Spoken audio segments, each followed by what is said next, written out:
¿Alguna vez ha intentado orar pero no sabe ni por dónde empezar? A veces creemos que Dios está muy lejos o que necesitamos palabras especiales para que escuche nuestra voz. Bienvenido a Sabiduría para el Corazón con el pastor Stephen Davey en la voz y adaptación de Daniel Cuquín. Hoy, en nuestra serie de estudios del Evangelio de Lucas, veremos por qué Jesús comenzó su enseñanza sobre la oración con una sola palabra: Padre. Esa palabra no solo cambia la forma en que oramos, también revela quiénes somos y a quién nos dirigimos. Lo invitamos a descubrir cómo una relación verdadera con Dios transforma nuestra manera de hablar con Él. Acompáñenos en esta lección titulada Orando como un hijo de Dios.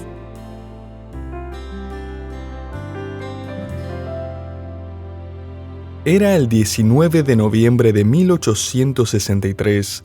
Estados Unidos seguía inmerso en una sangrienta guerra civil que llevaba más de 2 años ya.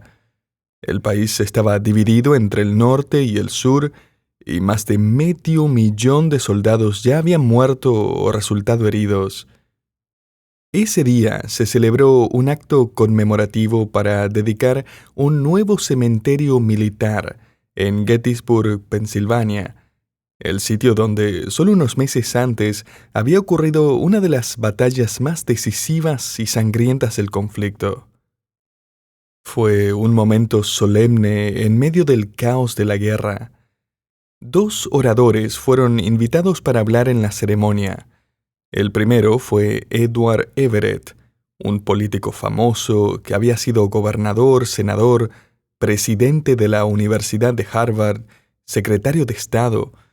Lo consideraban como uno de los oradores más brillantes de su tiempo. Everett se puso de pie ante la multitud y con su elocuencia habitual pronunció un discurso de casi 2 horas, interrumpido varias veces por aplausos y ovaciones. Y luego fue el turno del segundo orador, el presidente Abraham Lincoln. Delgado, visiblemente cansado, subió al podio, se ajustó sus lentes de marco de acero y pronunció un discurso que duró apenas 2 minutos. Cuando terminó y se sentó, un periodista se le acercó y le preguntó: ¿eso es todo? Y Lincoln respondió: eso es todo. La prensa no tardó en criticarlo duramente. Algunos lo acusaron de ignorante, otros calificaron su discurso como comentarios ridículos y palabras tan insípidas que deberían avergonzar a todo estadounidense. Pero ¿sabe qué? Hoy, más de un siglo después, nadie puede citar una sola frase del largo discurso de Everett, y en cambio, las breves palabras de Lincoln, el famoso discurso de Gettysburg, se convirtieron en un tesoro nacional. Me pareció interesante que poco después del evento, Everett le escribió una nota a Lincoln que decía: «Ojalá pudiera halagarme diciendo que logré acercarme tanto a la idea central del evento en 2 horas como usted lo hizo en 2 minutos». Querido oyente, al comenzar a explorar el modelo inspirado de oración que nos enseñó el Señor Jesús, descubrimos algo sorprendente. Y es que tú y yo podemos alcanzar el oído de Dios con una oración de 2 minutos, o incluso menos. Como aprendimos en nuestro estudio anterior, en los días de nuestro Señor Jesucristo, los discípulos habían crecido en un entorno donde casi todo lo que sabían sobre la oración estaba mal, ya sea que lo hubieran aprendido de su cultura secular o de sus propios líderes religiosos. Tenían ideas muy distorsionadas sobre cómo comunicarse con Dios. Había creencias equivocadas muy arraigadas en el primer siglo. Una, por ejemplo, era que cuanto más repetías tu oración, más probable era que Dios te respondiera. Otra era que cuanto más tiempo orabas, más atención te prestaría Dios. Una más era que cuantos más detalles dieras, más fácil sería para Dios saber qué hacer. Pero Jesús fue directo y claro con sus discípulos. Así oran los incrédulos, así oran los paganos. Así es como funciona el espectáculo religioso. En otras palabras, esa forma de orar no agrada a Dios. Cuando se trataba de orar, los discípulos estaban empezando desde cero. Y no es de extrañar entonces que le pidieran al Señor en Lucas capítulo 11, Señor, enséñanos a orar. De hecho, en el idioma original, la forma verbal que usan comunica urgencia, como si dijeran, Señor, enséñanos ya cómo orar. Observe el final del versículo 1. Uno de sus discípulos le dijo, Señor, enséñanos a orar, como también Juan enseñó a sus discípulos. Al parecer, los discípulos de Jesús sabían que Juan el Bautista tenía una vida de oración auténtica.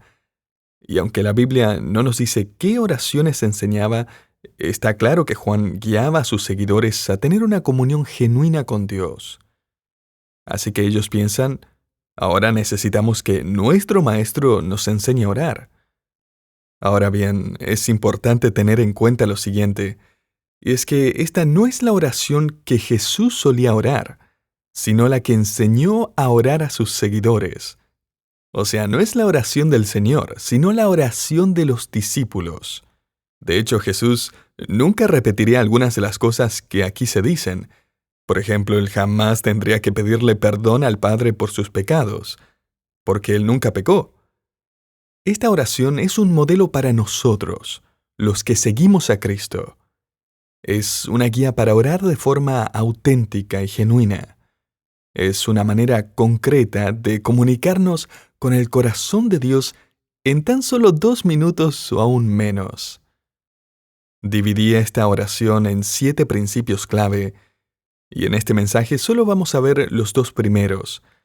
Abordaremos los demás más adelante, y podría resumir el primer principio de esta manera. La oración genuina debe reconocer a quién va dirigida. Mire cómo comienza la oración en el versículo 2. Padre. Alto ahí. Solo esa palabra ya representa un cambio radical en la manera típica de orar de los discípulos. La palabra en griego es pater, en arameo, Abba, en alemán vater, en inglés father, en español padre. Y no importa el idioma, esta palabra es una de las formas más simples de comenzar una oración. Pero también es una de las más profundas, y en muchos contextos religiosos aún sorprendente. Esto era algo completamente nuevo para los discípulos, y es que en todo el Antiguo Testamento, a Dios solo se lo llama Padre unas 7 veces, y siempre en un sentido colectivo o nacional, nunca de forma personal. Es decir, Dios era el Padre de la nación. Pero ahora, con la llegada de Jesús, Dios se presenta como un Padre personal, como tu Padre y mi Padre. Esta relación entre Dios como Padre y nosotros como sus hijos lo cambia absolutamente todo. Afecta la manera en que creemos y la manera en que adoramos. En los tiempos de Jesús, ni los judíos ni los paganos se atrevían a hablarle a Dios así. De hecho, se creía que los dioses griegos y romanos eran temperamentales. Se ofendían fácilmente si uno no usaba las palabras correctas al dirigirse a ellos. Era todo un juego de apariencias, temor, formalidad. Pero aquí Jesús invita a sus seguidores, a nosotros, a acercarnos al Dios vivo con una expresión sencilla y profunda. Padre. Es una invitación impactante a tener una comunión transparente con Dios. Pero también es una afirmación con una condición muy clara. Mire, todo lo que viene después en esta oración parte de un hecho fundamental, que Dios es tu Padre Celestial. Y eso significa algo muy importante, que no puedes esperar que Dios te escuche si no has venido a Él buscando su redención. En otras palabras, no puedes llamarlo tu Padre si no has recibido a su Hijo como tu Salvador. Porque si Jesús no es tu Redentor, entonces Dios no es tu padre. Para ilustrarlo, imagine que esta semana recibo una carta. El sobre dice Pastor Stephen Davey y tiene una dirección desconocida como remitente. No parece propaganda, así que la abro. Y adentro hay una carta escrita a mano que comienza con las palabras Querido papá. Ok, eso es interesante. Miro al final y leo Tu hijo Charlie. E inmediatamente empiezo a sospechar. Pero la carta está dirigida hacia mí. Comienza con Querido papá. Así que sigo leyendo. Y dice, papá, el pago de la universidad vence en 2 semanas y no tengo el dinero, así que, por favor, mándame $5,000 lo antes posible. Gracias. Y, por cierto, eres el mejor papá del mundo. Suena lindo, ¿verdad? Me halaga que piense eso de mí. Pero hay un pequeño problema. Yo no tengo un hijo llamado Charlie, y eso significa que él no es mi responsabilidad. Esa carta terminará en la basura. ¿Por qué? ¿Porque soy un padre amargado y tacaño? No, la razón es simple. La petición está basada en una relación que no existe. Y así también toda esta oración y todo lo relacionado con la oración depende de una relación real con Dios. Para que Dios sea tu Padre, primero su Hijo debe ser tu Salvador. Jesús lo dejó claro en Juan 14:6 cuando dijo, Nadie viene al Padre sino por mí. Y esa no es simplemente una referencia a cómo llegar al cielo, aunque esa es la aplicación principal en su contexto, pero el concepto en su totalidad nos enseña que no hay forma de acercarse a Dios sin pasar por Jesús, ya sea en la oración, en una relación, en esta vida o al morir. La Biblia dice que Jesús es el único mediador entre Dios y los hombres, 1 Timoteo 2:5, lo que significa que Él es el único puente, el único acceso verdadero a la presencia del Padre. Así que podríamos decirlo de esta manera, no puedes entrar al cielo sin el Hijo de Dios, y tampoco puedes entrar en contacto con el cielo sin Jesús. Porque Él es la puerta. Y si no has venido a Dios por medio de Cristo, no importa cuán sinceras parezcan tus oraciones, no tienen una dirección válida ni destino eterno. Pero cuando el Hijo de Dios se convierte en tu Salvador personal, entonces Dios el Padre se convierte en tu Padre personal, como lo afirma Juan 1:12, mas a todos los que le recibieron, a los que creen en su nombre, les dio potestad de ser hechos hijos de Dios. Note que ese versículo no dice que todos son automáticamente hijos de Dios. Nos dice que solamente los que reciben a Cristo y creen en Él tienen el derecho de ser llamados hijos de Dios. O sea, ser hijo de Dios no es un estado natural, es un privilegio concedido por gracia, por medio de la fe. Y eso significa que cuando oras, lo haces como un miembro de la familia, con plena confianza de que tu Padre te va a escuchar. Primera de Juan 3:1 dice, Mirad cuál amor nos ha dado el Padre para que seamos llamados hijos de Dios.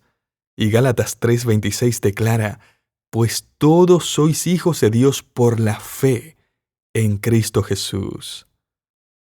Así que orar, en esencia, es ejercer el derecho que tenemos como miembros de la familia para presentarnos ante Dios como nuestro Padre. En el relato de Mateo, Jesús añade algo más a esta idea y dice allí, Padre nuestro que estás en los cielos. Y el punto aquí es que Jesús quiere que sus discípulos entiendan bien a quién se están dirigiendo. Y esa dirección es crucial porque hay 2 padres espirituales. Uno representa a los miembros de la familia del cielo, pero el otro representa a los de la familia del infierno. Jesús dejó esto en claro cuando confrontó a los fariseos. Eran hipócritas, actores, interesados no en Dios sino únicamente en sí mismos. Jesús los desenmascara en frente de todos, y como era de esperarse, eso no les gustó mucho que digamos. Por eso, en una conversación bastante tensa, registrada en Juan capítulo 8, ellos le dijeron a Jesús: «Nosotros no nacimos de fornicación». Juan 8:41. Con eso trataban de desacreditar a Jesús, insinuando que su nacimiento había sido ilegítimo, ya que María no estaba casada cuando lo concibió, obviamente rechazando por completo el testimonio del nacimiento virginal. Así que lo atacaban con eso.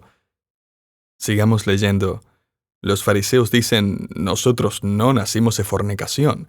Un padre tenemos, Dios».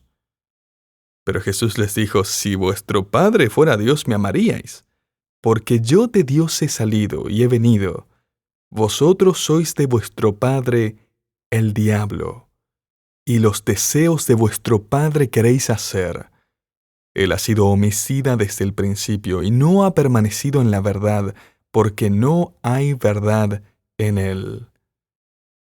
Imagínese esa escena. Jesús les está diciendo a los líderes religiosos de su época que, aunque creían que su padre era Dios, que pertenecían a la familia del cielo, en realidad pertenecían a la familia del infierno. Y su verdadero padre era Satanás. Y eso significa que las oraciones que pensaban que Dios había contestado, en realidad las había respondido Satanás. ¿En serio responde Satanás las oraciones de sus hijos? ¿Respondería acaso a sus oraciones para engañarlos, haciéndoles creer que pertenecen a Dios cuando no es así? Absolutamente. Y lo sigue haciendo hasta el día de hoy. De hecho, uno de los engaños favoritos de Satanás es darle a alguien algún tipo de experiencia religiosa o una especie de sentimiento espiritual, y luego usar eso para hacerle pensar que proviene de Dios y que ahora está bien con Dios, sin importar lo que piense sobre la Biblia, sobre Jesús, sobre el Evangelio. Recuerdo haber hablado con un hombre que no creía en Cristo, pero hablaba de una ocasión en la que estaba junto al lago y fue invadido por una profunda sensación de gozo y paz y una calidez. Estaba convencido de que eso había venido de Dios. Y por lo tanto asumía que claramente estaba en comunión con Dios, aunque no creyera en nada de lo que alguien intentara decirle sobre el Evangelio. Querido oyente, permítame mostrarle a un grupo de personas dinámicas, que incluso representaban a Jesús, que cautivaban a las multitudes, tenían al público en la palma de su mano.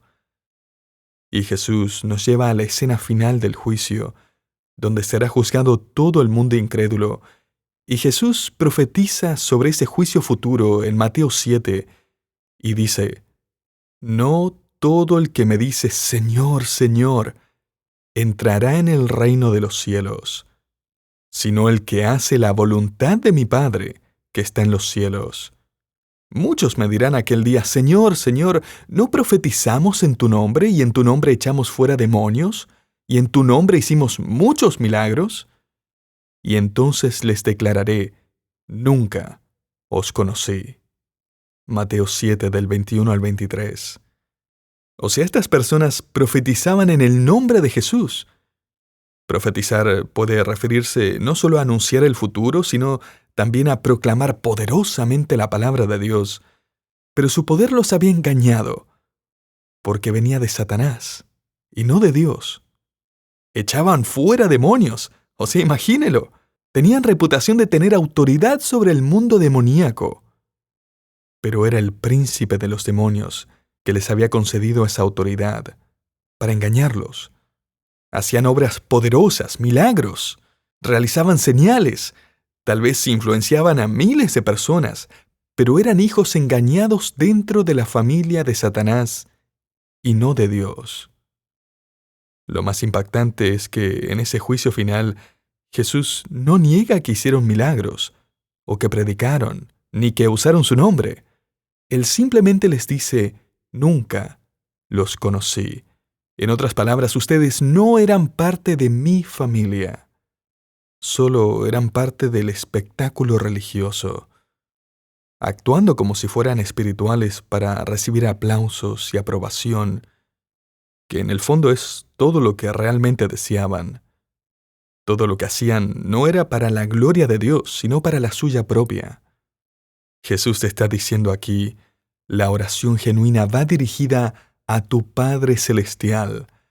Así que asegúrate de tener una relación genuina con el Padre Celestial. Y así es como puedes estar seguro de que la tienes. Un hipócrita nunca va a orar de esta manera, ni siquiera estará interesado en este tipo de oración. Él no va a confesar que es pecador, ni que necesita perdón.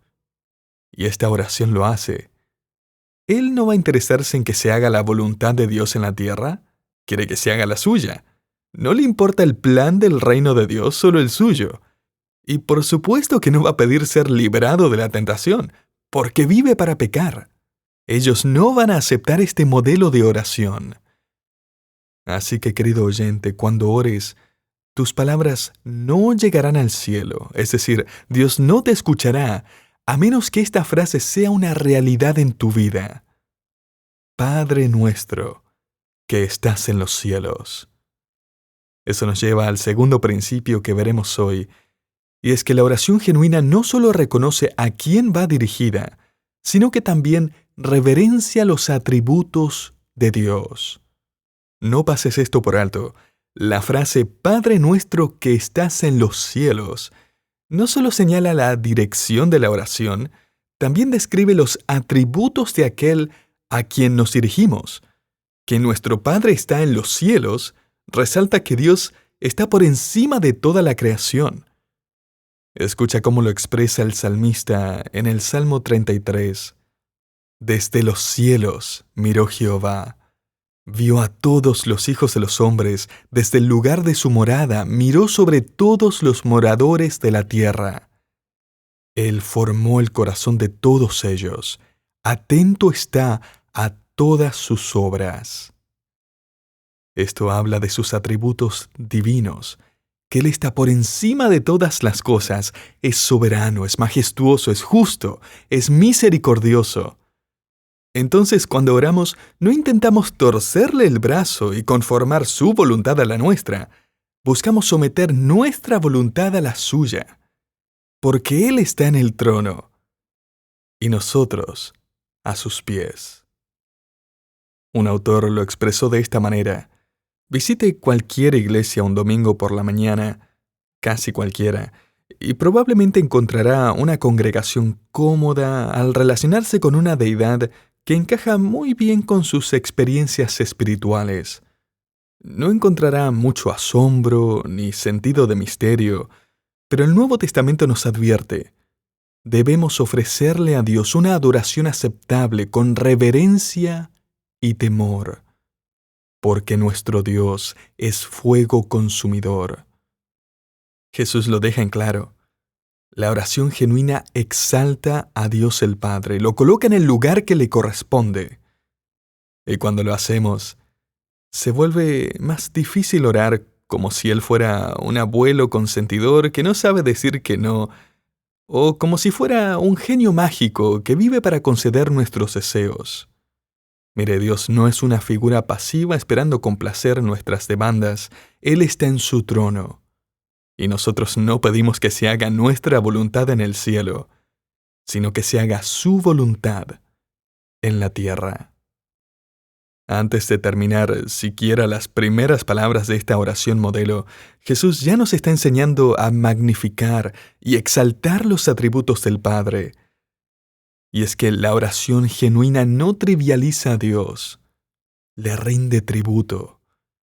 Esta oración inicia con una invitación a entrar en la presencia del Padre para hablar con Él de forma abierta y personal, pero al mismo tiempo nos recuerda que debemos limpiarnos los pies al entrar. Esta oración nos enseñará cómo mantenernos limpios. Desde el inicio se nos promete una bienvenida como hijos, pero también se nos da a entender que tenemos una responsabilidad. Somos parte de su familia. Somos sus hijos. Él nos dio su nombre, el nombre de su Hijo, nuestro Redentor. Cristiano es nuestro nombre. Somos cristianos porque pertenecemos a Cristo. Muchas veces cuando era joven y estaba por salir de la casa por cualquier cosa, un partido, algún evento en la escuela o lo que fuera, justo antes de abrir la puerta, mi mamá me daba el mismo recordatorio. No te olvides de tu apellido. Era tanto una advertencia como un hermoso recordatorio. Yo pertenecía a esta familia. Llevaba el nombre de mi familia. Y debía tener cuidado con eso, porque los estaba representando. Y debía actuar como un miembro digno de mi familia. Así que, querido creyente, no olvides a quién perteneces. Tú eres un cristiano. Perteneces al Señor Jesucristo. Dios es tu Padre, y Él te ha adoptado en su familia. Este modelo de oración comienza llevándonos a reconocer a quién nos dirigimos y nos conduce a reverenciar sus atributos divinos. Con estas primeras palabras estamos en camino a entrar directamente a la misma presencia del Dios Todopoderoso, el Creador del universo, que nos abre las puertas y nos invita a hablar con Él, no por mérito nuestro, sino gracias a su Hijo, nuestro Salvador, quien nos incorpora en la familia de Dios. Y comenzamos orando, no pidiendo o demandando lo que necesitamos, sino reconociendo quién es Él. Grande, santo, cercano, nuestro Padre, que está en los cielos.